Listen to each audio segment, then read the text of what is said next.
Hello बच्चे, कैसे हैं आप? मैं आशा करता हूँ आप सब मस्त होंगे और जबरदस्त होंगे और आपकी पढ़ाई जोरदार तरीके से चल रही होगी।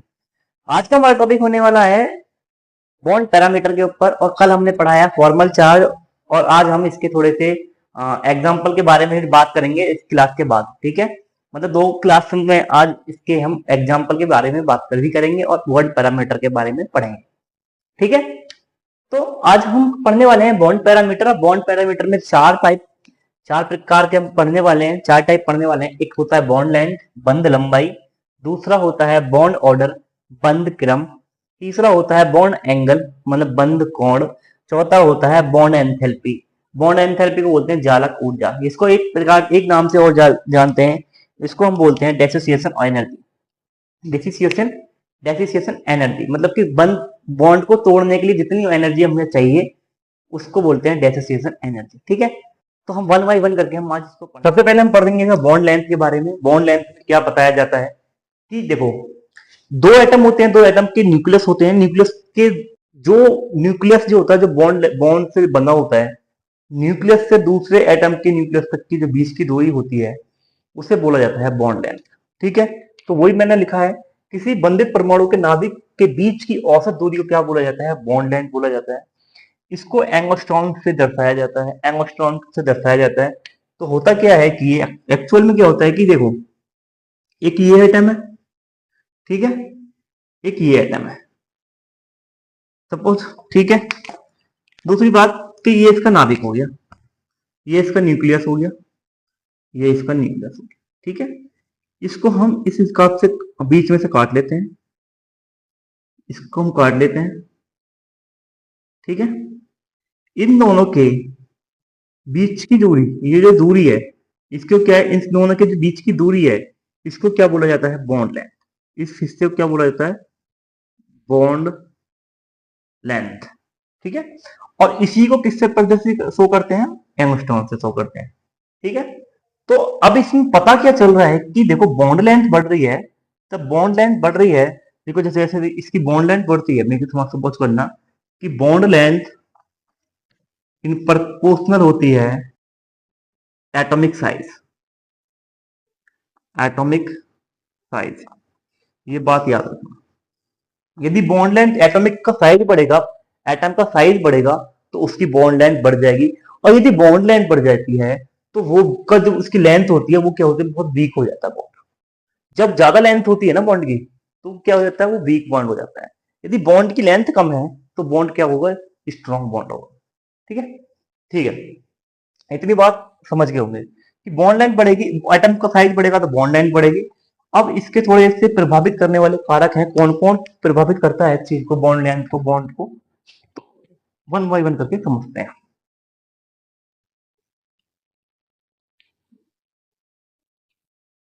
वैसे ये बताना नहीं चाहिए, क्योंकि केवल यही पूछा जाता है बॉन्ड पैरामीटर में, प्रभावित करने वाले कारक, प्रभावित करने वाले कारक। ठीक है, तो प्रभावित करने वाले कारक कौन से होते हैं? सबसे पहले आता है संकरण, हाइब्रिडाइजेशन।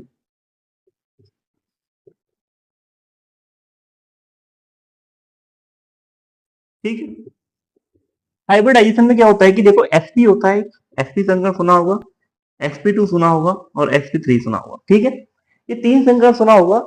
और sp पे कौन सा होता है कि ट्रिपल बॉन्ड होता है, sp2 में डबल बॉन्ड आता है और sp3 में सिंगल बॉन्ड आता है। ठीक है, जैसे जैसे s करेक्टर बढ़ेगा,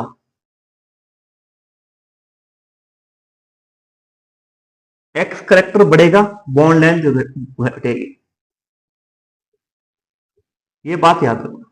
पहला कारण क्या है कि एक्स करेक्टर बढ़ने से बॉन्ड लेंथ घटती है। रीजन क्या है कि ट्रिपल बॉन्ड होता है, ट्रिपल बॉन्ड में दो पाई बॉन्ड होते हैं और एक सिग्मा बॉन्ड होता है। ठीक है, इसमें क्या होता है, एक सिग्मा, देखो ये सिग्मा होता है, ये पाई होता है, ये पाई बॉन्ड होता है। तो सिग्मा बॉन्ड जो होता है लंबा होता है, लेंथ बड़ी होती है, और पाई बॉन्ड की बॉन्ड की लेंथ छोटी होती है। ठीक है, तो sp3 संकरण में, sp3 हाइब्रिडाइजेशन में एस करेक्टर बढ़ता है, तो मतलब कि एस करेक्टर ये वाला होता है, ये स्ट्रॉन्ग बॉन्ड होता है, अब बाकी वीक बॉन्ड होते हैं। ठीक है, इसका स्क्रीनशॉट लो फटाफट। अब आ जाते हैं बॉन्ड ऑर्डर पे। बॉन्ड ऑर्डर भी यही है। अगला टॉपिक हमारा बॉन्ड ऑर्डर है। बॉन्ड ऑर्डर किसे कहते हैं? बॉन्ड ऑर्डर होता क्या है? बॉन्ड ऑर्डर किसी मॉलिक्यूल में दो एटम के बीच मौजूदा केमिकल बॉन्ड की स्ट्रेंथ और संख्या को दर्शाता है। ठीक है, ये मैंने बताया। और ये बॉन्ड बनता किसके द्वारा है? इलेक्ट्रॉन की शेयरिंग के द्वारा बनते हैं। कोइन से कोवलेंट बॉन्ड और आयनिक बॉन्ड बनते हैं इलेक्ट्रॉन के कंप्लीट ट्रांसफर द्वारा। ठीक है, देखो बॉन्ड ऑर्डर, बॉन्ड ऑर्डर में क्या है कि हमने ले लिया ए, कोई ए मॉलिक्यूल ले लिया और एक ए ले लिया। ठीक है, ये हमने बी ले लिया, ये हमने बी ले लिया, ये हमने सी ले लिया। ठीक है, इन दो एटम के बीच की जो इन ये दो एटम कितनी स्ट्रेंथ के साथ बने, कितनी ताकत के साथ बने हुए हैं, ये कैसे बने हुए हैं? ये इस हिसाब से बन रहे हैं या ये इस हिसाब से बन रहे हैं? तो वो बंद किस हिसाब से रहे हैं? तो सिंगल बॉन्ड की लेंथ, इसकी जो लेंथ, बॉन्ड लेंथ कितनी होती है? बॉन्ड लेंथ कम होती, बॉन्ड लेंथ ज्यादा होती है। इसकी बॉन्ड लेंथ इसके कंपैरिजन में कम होती है, इसकी और कम होती है। इसकी कितनी होती है? और कम होती है। सबसे ज्यादा बॉन्ड लेंथ किसी कम होती है? ट्रिपल बॉन्ड की होती है। अब आ जाओ कि हमने दो एग्जांपल लिए NO2 O2 H2O। ठीक है, NO2 में N2 में क्या होता है कि ट्रिपल बॉन्ड क्यों बनाता है? कि इलेक्ट्रॉन की शेयरिंग के द्वारा बनाता है। और N हमें मैंने बता ही रखा है कि देखो सात होता है ना, एक H2 टू H2, ठीक है, चार और तीन सात, देखो पांच होते हैं इसके पास, तो ये ट्रिपल बॉन्ड बना रहा है और इसके पास बच के आ रहा है। देखो इसने तीन बॉन्ड दे दिए, ये तीन बॉन्ड दे दिया और इसका 2p का जो हो, इसने तीन बॉन्ड, तीन इलेक्ट्रॉन शेयरिंग कर दिए।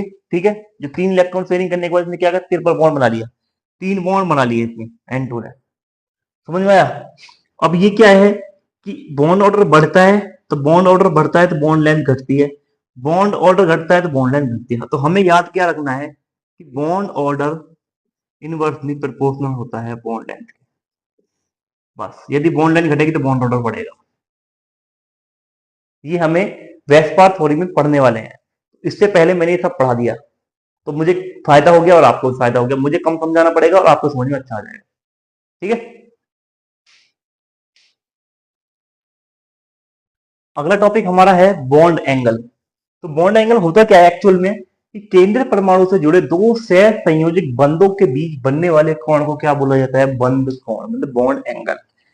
ठीक है, अब हम ले लेते हैं इसका एक एग्जांपल ले लेते हैं। किसके कई एग्जांपल लेंगे, एक नहीं कई एग्जांपल से आपको मैं समझाऊंगा कि बॉन्ड एंगल होता क्या है। देखो कि हमने इसमें परिभाषा में क्या लिखा है, डेफिनेशन में क्या लिखा है कि दो परमाणु, केंद्रीय परमाणु से जुड़े दो सहसंयोजक बंध, तो कम से कम दो तीन एटम होने चाहिए। तो क्या करते हैं कि इसमें एक एग्जांपल लेते हैं H2O का। तो हम ले लेते हैं सेंटर एटम में इसको, ऑक्सीजन को, और इसके बीच बांध लेते हैं दो एटम। ठीक है, ये कौन से बॉन्ड है? ये कोवलेंट बॉन्ड है, कोवलेंट बॉन्ड है, सह संयोजक बंध है ये दो। ठीक है, ये क्या है हमारा? केंद्रीय सेंट्रल एटम, सेंट्रल एटम। इन इस एटम के साथ दो बॉन्ड बन, दो क्या है, दो कोवलेंट बॉन्ड बने हुए हैं और इनसे दो एटम अटैच है। इनके बीच में जो बॉन्ड बनता है इसको बोला जाता है बॉन्ड एंगल। तो इनके बीच में कौन सा बॉन्ड बनता है? इसके बीच में देखो, इसके बीच में इन दो एटम, इन दो कोवलेंट बॉन्डों के बीच में क्या बन रहा है? एक बॉन्ड बन रहा है, एक एंगल बन रहा है। इस एंगल को क्या बोला जाता है? Bond angle. ये क्या है? Bond angle. ठीक है, बॉन्ड एंगल, इसका कितना बॉन्ड एंगल होता है? 104.5 डिग्री। ठीक है, अब हम कुछ एग्जाम्पल पढ़ेंगे इसके साथ कि बॉन्ड एंगल किसका कितना होता है। और एक बात और, जैसे जैसे देखो लॉन पेयर है, लॉन पेयर, इसको कौन को बॉन्ड एंगल को कौन कौन प्रभावित कर सकता है? किसको लॉन पेयर प्रभावित कर सकते हैं? इसको क्या प्रभावित करेगा? ठीक है, तो वो बात मैं अब आपको एग्जाम्पल के थ्रू समझाता हूँ। तो इसका स्क्रीनशॉट ले लो फटाफट।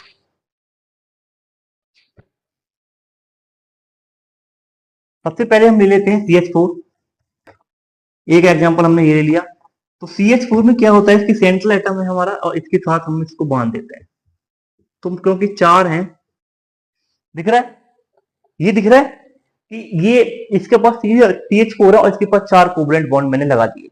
ठीक है, जब मैंने चार कोवलेंट बॉन्ड लगा दिए तो इसके पास क्या होता है? इसके पास देखो मैंने चार कोवलेंट बॉन्ड लगा दिए।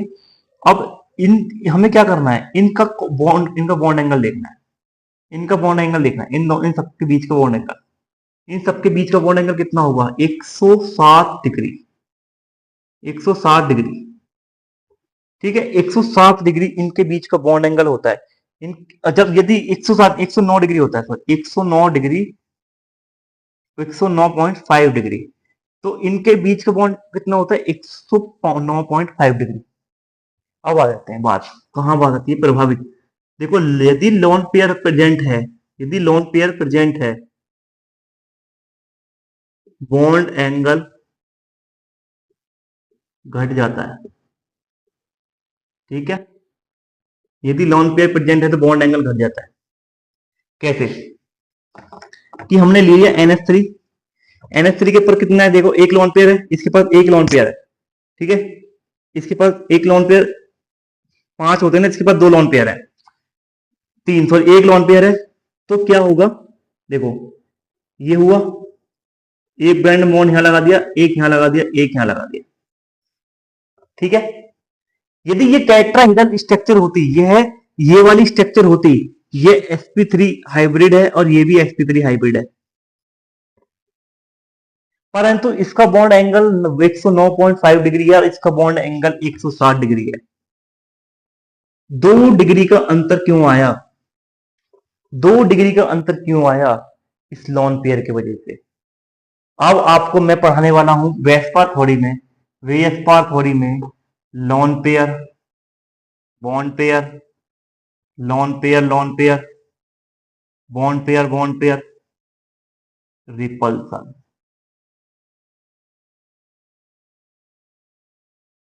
ये बॉन्ड एंगल वहां हो जाकर फंडा करेगा कि लॉन पेयर है तो ये बॉन्ड एंगल घट रहा है, लॉन पेयर नहीं है तो बॉन्ड एंगल ठीक है। जैसे लॉन पेयर बॉन्ड पेयर आया तो बॉन्ड पेयर में कितना रिपल्सन होता है, लॉन पेयर में कितना रिपल्सन होता है। तो ये फंडा हमारे बॉन्ड एंगल से हम आगे वहां पढ़ने वाले हैं। यदि बॉन्ड पेयर, लॉन पेयर और बॉन्ड पेयर हमारे यहाँ, देखो सपोज करो, देखो ये तो बात आगे की बात है, इन दोनों के बीच का जो बॉन्ड एंगल है, यदि इन दोनों बीच का बॉन्ड एंगल देखा जाए तो 160 डिग्री है। और ये क्यों झुकता है? ये इस हिसाब से क्यों? देखो, ये इस हिसाब से था, ये हल्का सा इस बैंड हो गया। ये बैंड क्यों हो गया? जब ऊपर 2 फालतू इंसान है, ये 2 फालतू इंसान हो गए, 2 ऊपर जब ये वाला फालतू इंसान होता है, फालतू होता है, तो ये क्या करता है? इसके पास देखो, ये क्या करता है? इन दोनों को रिपल करता है, क्योंकि इसके पास भी नेगेटिव चार्ज है, इसके पास भी नेगेटिव चार्ज है। वेस्पा थ्योरी क्या बोलती है? कि वेस्पा थ्योरी ये बोलती है कि कोई भी मॉलिक्यूल अपने बॉन्ड को इस हिसाब से बनाएगा कि वो आपस में स्टेबल बने रहे और उनके आपस के बीच रिपल्सन बहुत मिनिमम।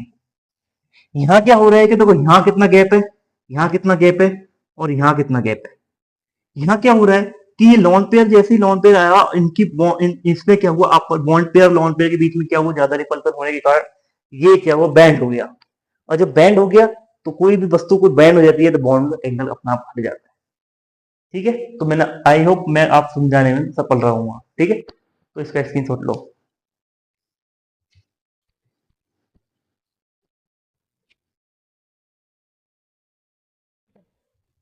तो हमारा लास्ट पॉइंट हो गया, रह गया है बॉन्ड एंथैल्पी, जालक ऊर्जा। जालक ऊर्जा कहते किसे हैं? कि कोई भी बॉन्ड बनता है, जब 2 बॉन्ड बनते हैं, उस, सॉरी, जैसे कि कोई ए और बी, ठीक है, इन दोनों के बीच में एक बॉन्ड बना, यहां से हमने कोई एक एनर्जी दी, ये बॉन्ड ब्रेक हो गया। इस बॉन्ड को ब्रेक करने में जो एनर्जी लगी, इसको क्या बोला जाता है? जालक ऊर्जा या बॉन्ड एंथैल्पी। इसको एक नाम से और जानते हैं, बॉन्ड डेसोसिएशन एनर्जी, ठीक है। तो हम कहना क्या चाहते हैं कि वह ऊर्जा जो एक मोल गैसीय अणु में उपस्थित किसी विशेष बंध को तोड़ने के लिए जो ऊर्जा आवश्यक होती है, मतलब कि जो इसको बॉन्ड, हमने किसी को एक डेल्टा ई एनर्जी दी, सपोज करो डेल्टा ई, ये मैंने एनर्जी दी, इस बॉन्ड को तोड़ने के लिए कितनी एनर्जी की हमें रिक्वायर्ड है, कितनी एनर्जी की हमें आवश्यकता हो रही है, जो इस एनर्जी को, तो इस बॉन्ड को ब्रेक कर देगी, और जो बॉन्ड एनर्जी को ब्रेक कर रही है उस एनर्जी को बोला जाता है डेसोसिएशन एनर्जी। इसको किलो जूल पर मोल में कहा, इसको किलो जूल मोल इनवर्स में क्या प्रदर्शित करते हैं, ठीक है। तो इसको हम सबसे पहले, इसको हम बॉन्ड ऑर्डर से देख लेते हैं। देखो, यदि बॉन्ड लेंथ बढ़ती है और बॉन्ड ऑर्डर घटता है, नहीं, बॉन्ड ऑर्डर भी घटता है, ठीक है, यदि बॉन्ड ऑर्डर घटता है तो क्या है? Bond enthalpy. बॉन्ड एंथैल्पी क्या होती है भाई? बताओ बताओ बताओ बताओ बताओ। घटती है। ये बात दिमाग में बैठा लो, ये बात इतनी सी याद रख लेना। यदि बॉन्ड लेंथ घटती बढ़ती है, बॉन्ड ऑर्डर घटता है और बॉन्ड एंथैल्पी भी घटती है। क्यों? बॉन्ड लेंथ कैसे घटती है? देखो, मैंने एक लिया, एक हमने ऑक्सीजन लिया और एक हमने हाइड्रोजन लिया। ये डबल बॉन्ड, ट्रिपल बॉन्ड, ये डबल, ये ट्रिपल बॉन्ड, डबल बॉन्ड और सिंगल बॉन्ड, वन बॉन्ड। ठीक है। बॉन्ड लेंथ किसकी अधिक हो रही है? इसकी अधिक है। बॉन्ड ऑर्डर इसका सबसे ज्यादा इसका है। तो इसको तोड़ने के लिए हमें अधिक एनर्जी की आवश्यकता होगी, क्योंकि 3 बॉन्ड है या 2 बॉन्ड है और 1 बॉन्ड है।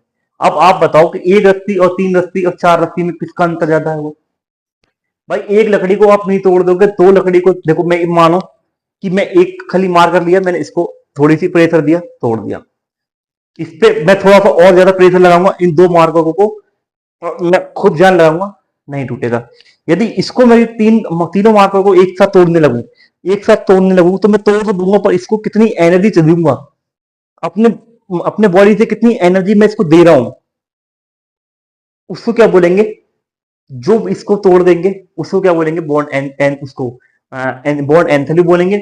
और ये बॉन्ड, जो एनर्जी इसको तोड़ने में लग रही है, ठीक है, क्यों इसको कम लगी, इसको और ज्यादा कम लगी, और सबसे ज्यादा इन तीनों को एक साथ तोड़ने में लगी। तो बॉन्ड लेंथ बढ़ती है, बॉन्ड ऑर्डर घटता है, तो एंथैल्पी बढ़ जाती है। ठीक है। तो आज बॉन्ड पैरामीटर के चैप्टर पूरा, बॉन्ड पैरामीटर वाला टॉपिक खत्म हो चुका है। यह टॉपिक आपको इंपोर्टेंट होने वाला है वेस्पर थ्योरी के अंदर, और वेस्पर थ्योरी कल से हम स्टार्ट करने वाले हैं।